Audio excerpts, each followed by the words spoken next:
In this video, we're going to talk about the controls on these machines. Mainly, we're talking about heat control, motor control, the roller lift mechanism, and the fans. We're going to talk about the safety switches on a separate video. So let's get started. Okay, this is the Orca 1, and we're going to start at the top here with the motor controls.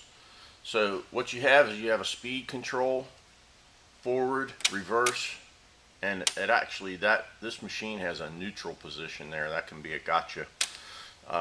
Then you've got your auto run switch.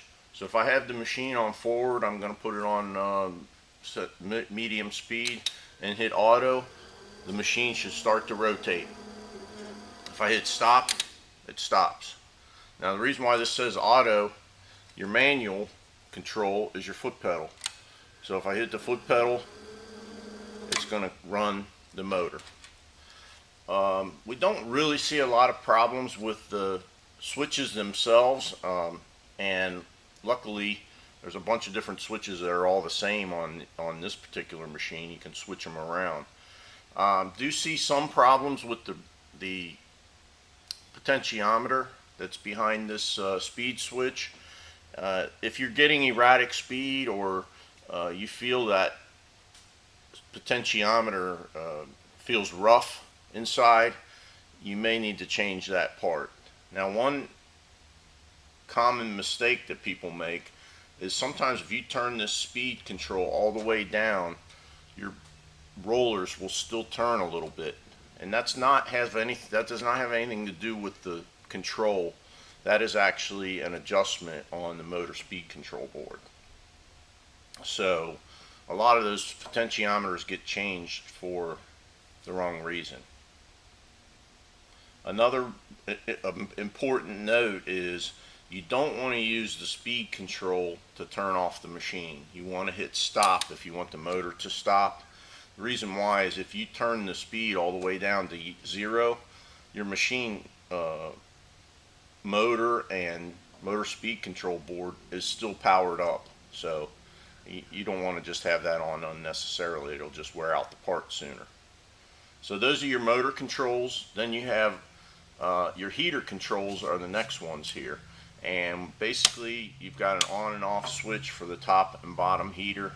Now, one thing that's peculiar about the ProTech machines is the bottom heater will not come on unless the top heater is turned on.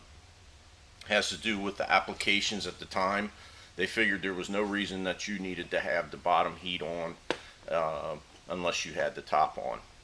So just a design thing. But you're going to notice, I don't think you'll be able to see in the video, but if you're up close on the machine, there's going to be a little blinking light on your indicator here, and that tells you that the machine is calling for power. So if I press this button here to see what this is set at, it's set at 200 degrees. So it's trying to heat up right now. That's why I have that little blinking light on there. Again, not a lot of problems with the switches. And the biggest problem we see with temperature controllers really is the buttons wearing out from people either using or abusing those buttons. Otherwise, they're very reliable. Next thing down here is the roll lift control. So on this machine, it's pneumatic. So if I press down, the rollers go down. I press up, the rollers go up, and they're going to go to a pressure that I have set on this regulator. You can probably see in the video there's a regulator behind there. Most all of these have a lock on them, so that you're going to want to pull that knob out to unlock it, and then you should be able to change the pressure for your rollers. Now, I always start with a medium pressure when I don't know what I need. That way I can go up or down from there. Probably the biggest problem we see with pressure controls is that they're either leaking or someone has just cranked so hard on that control that it's stuck in the wide open position. And a lot of times you can just take a pliers, grab hold of it and release it, and then you'll still be able to adjust your temperature, or your pressure, excuse me. So roller up and down, and then I don't know if you remember from when we mentioned the fans on the cooling video, but you've got a switch for the fans, and you notice when I turn that on, the fans will not come on. The reason why is the fans only run while the motor is turning. I'm sure you can hear them come on there. As I say, that can be a valuable troubleshooting tool when you're trying to figure out what's going on with the machine. So if I hit the foot pedal and I can get the fans come on, I realize I can assume that the machine is getting the signal from the foot pedal to make it work, but maybe something else is not working. And of course you got a power indicator here. So we'll go and we'll look at some of the other machines now.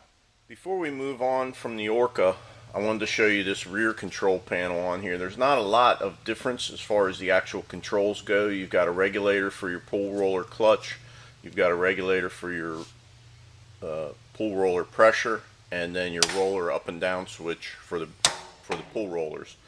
One nice feature about the ProTech machines is they put the auto run switch on the front and back of the machine, so this is just a duplicate of the same switch that's in the front, so you can actually start the machine and stop the machine from the back. So literally you could start it in the front, stop it in the back, or vice versa. This is the Seal 600, and you're going to see a lot of similarities here. You've got a switch up on the top to make the rollers go up and down, and then you've got your motor control, your heat controls, fan, and power. So in order to power this one up, you've got a switch on the side. We're going to hit the main power switch down here in the corner. Then I should be able to raise and lower the rollers to whatever I have set on this regulator. Same deal, that one pulls out to change the pressure. And then motor speed. Again, you don't want to use the potentiometer to stop the machine. You'd rather turn it off if you want the motor to stop running. And then you've got on and off for your temperature controls, and you should have an indicator also on here for whether or not the machine is calling for heat. Now the fans are a little bit different on this one. They run all the time, so whether or not the machine is in motion, you will get the fans when you turn it on. You got two different positions. You can either run just the fans for the table in the front, or both the cooling fans and the vacuum table fans at the same time.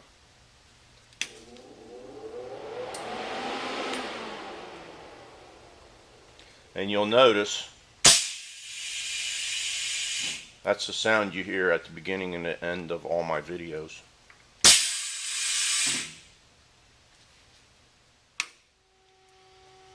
This is the Falcon 60 Plus, and you're going to notice a lot of similarities between this and the Orca because of course they were designed and built by the same company. Your heater switches pretty much the same. Your run switch here works the same as the other. You've got a fan switch, and then forward, neutral, and reverse, and speed control and power indicator. The big difference on this unit, because it's not pneumatic, you've got hand crank to set the pressure, is you've got this array of lights here. So as I lower the rollers, once they touch, you're going to see that light come on, and you're going to get a representation of how much percentage of pressure that you're using. Now if something isn't operating with that properly, it's controlled by a little sensor on the pressure spring, and also there's a little circuit board that's behind here that may need adjustment. But the biggest difference I notice when I look at this control panel, there are no words. And one of the reasons why is because in the history of ProTech, they started selling a lot more machines internationally, so they started using what I call hieroglyphics instead of text. You've got a little bit different setup on the foot pedal on this one. It's of course going to be your manual motor control, but when you run the machine in reverse, the foot pedal actually becomes more like an accelerator pedal. And the reason why this was done was because